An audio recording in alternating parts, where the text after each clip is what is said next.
మోకాలు నడుము భుజం నొప్పులకు పీఆర్పీ పద్ధతిలో చికిత్స చేయబడను. Veda pain clinic near metro station JNTU. Contact 8186959697.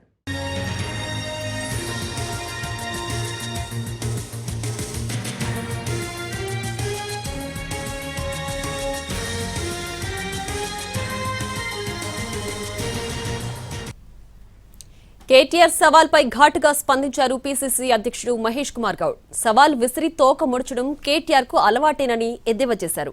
70,000 ఉద్యోగాల రికార్డులున్నాయని, రాజీనామాకు సిద్ధం కావాలన్నారు.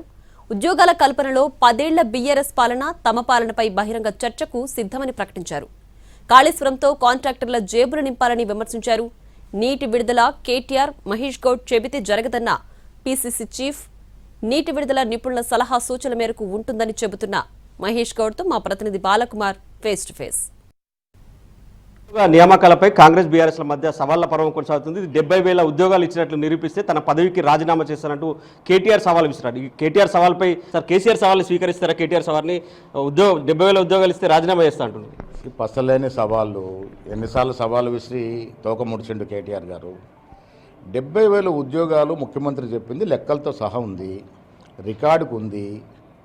చేతకాని మాటలు, మేము నోటిఫికేషన్లు ఇచ్చాం, మీరు ఉద్యోగులు నోటిఫికేషన్లు ఇస్తే ఎవరద్దన్నారు ఉద్యోగులు ఇవ్వడం. మాకు ఒక చిత్తశుద్ధి ఉంది కాబట్టి మేము ఇచ్చిన వాగ్దానానికి దగ్గరగా దాదాపు 70,000 ఉద్యోగాలు 2.5 సంవత్సరాల్లో. మీరు 10 సంవత్సరాల్లో ఇచ్చిన ఉద్యోగాల సంఖ్య ఎంత, మేము 2.5 సంవత్సరాల్లో ఇచ్చిన ఉద్యోగాల సంఖ్య ఎంత, దీని మీద చర్చకు సిద్ధం. కేటీఆర్ రాజీనామా చేయాల్సిన పరిస్థితి వస్తుంది. మేమే ఊరికి ఆషామాషి చెప్పట్లేదు, లెక్కలతో సహా చెప్తా ఉన్నాం. కుటుంబ పాలన చేసింది మీరు. ఇవాళ ఉద్యోగుల గురించి, నిరుద్యోగం గురించి ఏదో నలుగురితో 4 మాటలు చెప్పిస్తే ప్రజలు నమ్మే పరిస్థితి లేరు. క్లారిటీ ఉంది మాకు. మీరు 10 ఏళ్లలో పట్టుమని 20 నుంచి 30,000 ఉద్యోగాలు ప్రభుత్వ ఉద్యోగులు వెళ్ళలే. మేము వచ్చిన 12 మాసాల్లోనే 50,000 ఉద్యోగులు ఇచ్చాము. ఇంకా ఇతరత్ర ఉద్యోగులు కలుపుకుంటే దాదాపుగా 70,000 ఉద్యోగాలు ఇచ్చి తీరినాము, ఇంకా ఇస్తాము. ఎగ్జామ్ పేపర్ లీకేజ్లు అయితే చనిపోయిన విద్యార్థుల తల్లిదండ్రులు ఆ సంఘటనలు మర్చిపోలే. మీ హయాంలో జరిగినటువంటి పోలీసు రాజ్యం మర్చిపోలే. మీరు అనుకుంటున్నారేమో 2.5 ఏళ్ళలో ప్రజలు మర్చిపోయినారు. ప్రజలు తెలివి కల్లోలు, తెలంగాణ ప్రజలు ఇవన్నీ మొదలుపెట్టుకున్నారు. మీ పాలన మా పాలన వేరు చేసుకుంటా ఉన్నారు. ఉద్యోగుల్లో మేము నంబర్ 1 ఇచ్చాము, సంక్షేమంలో మేము నంబర్ 1 ఇస్తూ ఉన్నాము, అభివృద్ధిలో మేము నంబర్ 1. కేటీఆర్ గారు ఐటీ శాఖ మంత్రిగా ఉండే ఏం తెచ్చారు? ఇవాళ ముఖ్యమంత్రి గారు, మా ఐటీ శాఖ మంత్రి శ్రీధర్ బాబు గారు విదేశాలకు వెళ్ళి 1,78,000 కోట్ల విదేశీ పెట్టుబడులు తెచ్చారు. గ్లోబల్ సమ్మిట్ చేసి 5.5 లక్షల కోట్ల పెట్టుబడులు తెచ్చారు. ఈ కాళేశ్వరం విషయంలో క్లారిటీ ఉంది. మేడిగగ్గ కుంగిపోయింది, మేము వచ్చిన తర్వాత కుంగిందా? మీరు హయాంలో ఎన్నికల టైంలో కుంగిపోయింది. ఎందుకు కుంగింది ప్రాజెక్టు?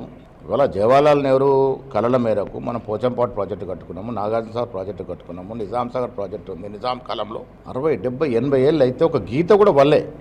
మీరు కట్టిన ప్రాజెక్టుకి 2 ఏళ్ళలో బీటలు బారిందంటే మరి ఏ రకంగా మీరు కాంట్రాక్టర్ జేబులు నింపారు, ఏ రకంగా నాసిరకం పనులైనాయి? బీజేపీ నాయకులు దొంగతనాలకు పాల్పడుతున్నారు. అంటే నిజంగా చెప్పాలంటే దొంగలు, ఓట్ల దొంగతనం చేస్తున్నారు. పాప మా మీనాక్షి నటరాజన్ యొక్క రాజ్యసభ సీటు దొంగతనం చేసినారు. ఇలా సర్ పేరిట నిజామాబాద్ జిల్లాలో ఓట్లు దొంగలించే ప్రయత్నం చేస్తూ ఉన్నారు. ప్రజల ఆస్తులు జవహర్లాల్ నెహ్రూ నుంచి మొదలుకొని మన్మోహన్ సింగ్ వరకు కూడబెట్టిన ప్రజా సంపదని కొందరు ప్రైవేటు వ్యక్తులకు దోచిపెట్టే కార్యక్రమాలు చేస్తూ ఉన్నారు. ఇలా డీజిల్ ధర, పెట్రోల్ ధర ఏ రకంగా ఆకాశాన్ని అంటింది, సామాన్యుడు ఏ రకంగా బాధపడుతున్నాడు, ఇదేమీ లేదు. వీడిల్లు దోయి వాడిల్లు దోయి, నీకు ఎక్కడ దాక్కు వేరేడిల్లు దోచేది? ప్రైవేటు వ్యక్తుల యొక్క సొత్తును దోయమని చెప్పడానికి నువ్వు ఎవరు? ఏది మాట్లాడాలో ఏది మాట్లాడకూడదో తెలుసుకొని మాట్లాడితే ప్రజలు ఆస్వాదిస్తారు. ఇలాంటి చౌకబారు పబ్లిక్ అటెన్షన్ మాటలు మాట్లాడితే ప్రజలు తిరస్కరిస్తారు. Thank you sir. సో ఇది మొత్తం మీద పీసీసీ అధ్యక్షుడు చెప్తున్నాడు. కేటీఆర్ సవాల్ని స్వీకరిస్తున్నాం, చర్చకు ఎప్పుడైనా సిద్ధం అనేది మహేష్ కుమార్ గౌడ్ ప్రకటిస్తున్నారు. కెమెరామెన్ రవిచరణ్తో బాలకుమార్, NTV, నిజామాబాద్.